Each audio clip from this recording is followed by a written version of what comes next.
Here is why so many men wake up too late. Most men don't sleepwalk through life because they are lazy. They sleepwalk through it because they are busy, genuinely busy, working, providing, solving problems, showing up. And somewhere inside all of that motion, the deeper questions just never got asked. Not because the man didn't care, but because the momentum of daily life made it very easy to keep moving without even stopping to look up. I think most men know exactly what I'm talking about. You get into a rhythm in your 30s. Career is building, family is growing, life has a shape to it. And that shape feels like progress. So you follow it, you optimize inside the life you have.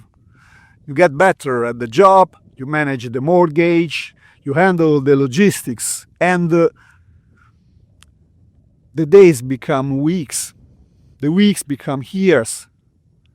And one morning, not particular morning, just one of them, you sit with your coffee and you realize you've been living on autopilot for longer than you can remember. Not unhappily necessarily, not in crisis, just absent from your own life in some important way. Like you were managing everything from a slight distance. Present for the schedule, but not quite present for yourself.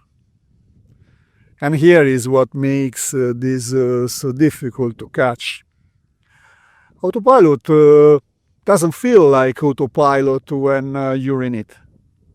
It feels like responsibility. It feels like maturity.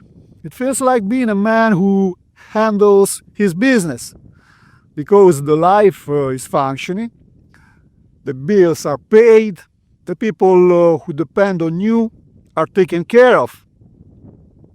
From every external angle, things look fine. But something very few people talk about is this. Functioning and living are not the same thing. A man can function at an extremely high level for years while remaining almost completely disconnected from his own inner life, from what he actually feels, from what he actually wants, from who he actually is beneath the role. And the longer that disconnection goes unexamined, the harder it becomes to even notice it's there. It's there. Because it becomes the baseline. It becomes normal. And normal is the most dangerous state of all. Because it stops feeling like something worth questioning.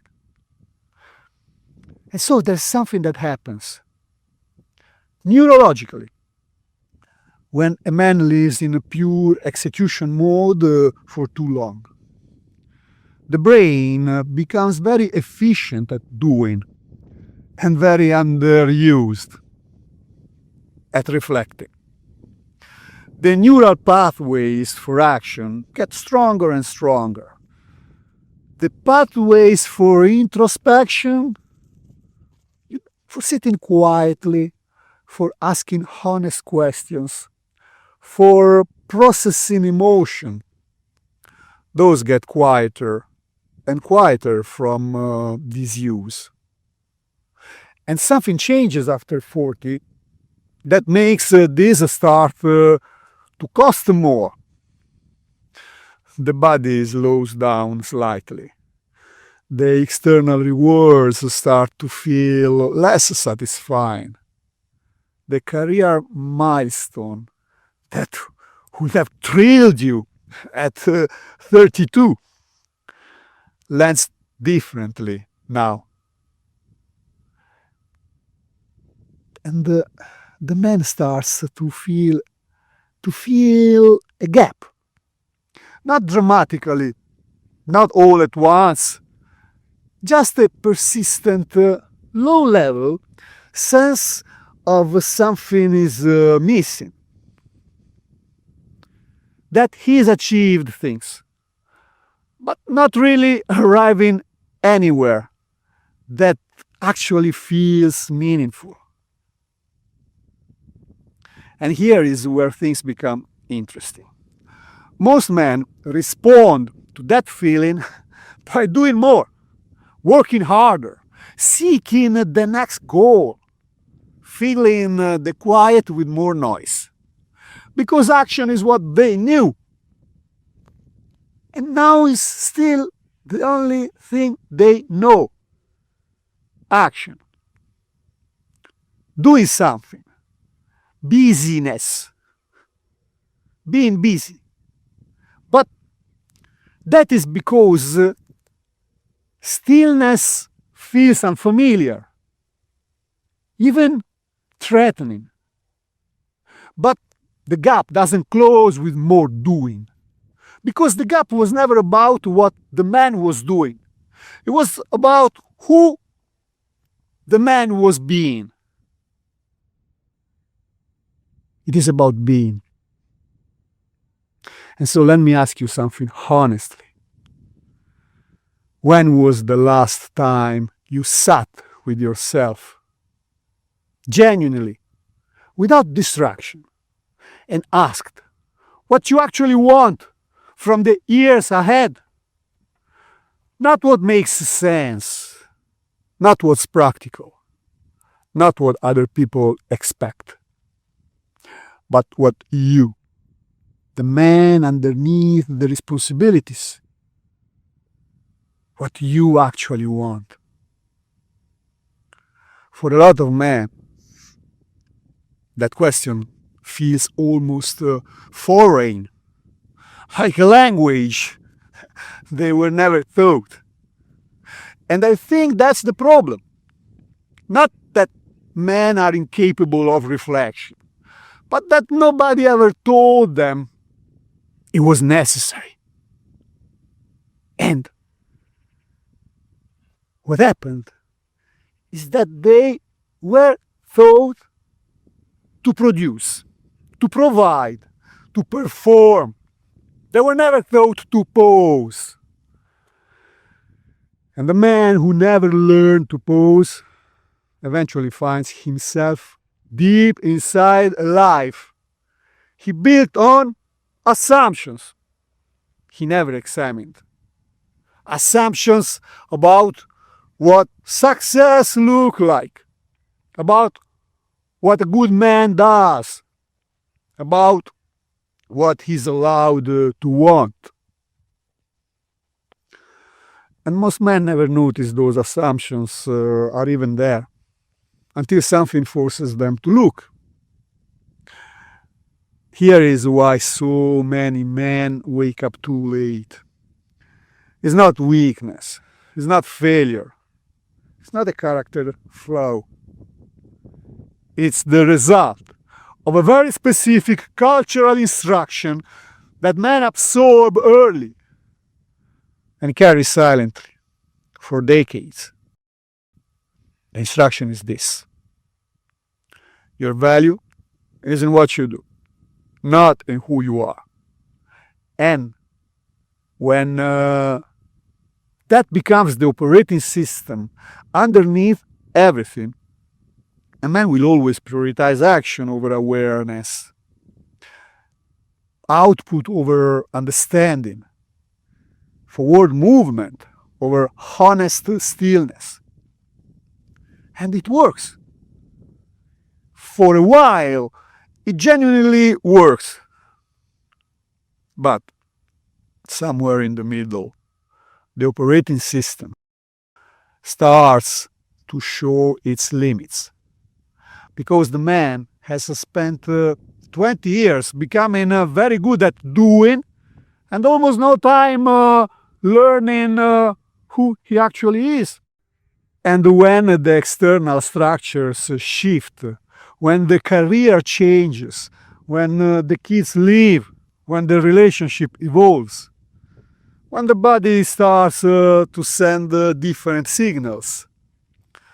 There's nothing underneath to hold the identity steady, because the identity was always external, always borrowed from the role. And when the role changes, the man doesn't know who he is without it. That's when the waking up happens. And for too many men, it happens later than it needed to. But here is what I want to say about it. Waking up late is still waking up. And the man who wakes up at 45, at 50, at 55, and genuinely starts to examine his life with honesty has something that the younger version of himself never had. He has perspective. He has the experience of having lived enough to know what actually matters. He has the scar tissue and the wisdom that only come from years of real life. And very few people talk about this. That a man who does the inner work in midlife often goes deeper than one who starts earlier, because he has more to work with, more to examine, more to understand, more to release. The waking up isn't the problem. The only real waste is waking up and going back to sleep, seeing the gap clearly for a moment, and then filling it back up with distraction, choosing the familiar numbness over the uncomfortable honesty. That's the thing worth avoiding, not the late start. Just the decision not to start at all. Why do so many men wake up late? Because the life they built made it very easy not to look. Because busy felt like enough. Because functioning felt like living. Because nobody ever told them that a man who never examines his life eventually finds himself a stranger inside it. But here is what I keep coming back to. The men who wake up, even late, even reluctantly, and choose to look honestly at who they've become and who they still want to be. Those men don't lose years. They reclaim them. Not by going back, but by finally, fully showing up for the life that's still in front of them. With open eyes this time. And that changes everything.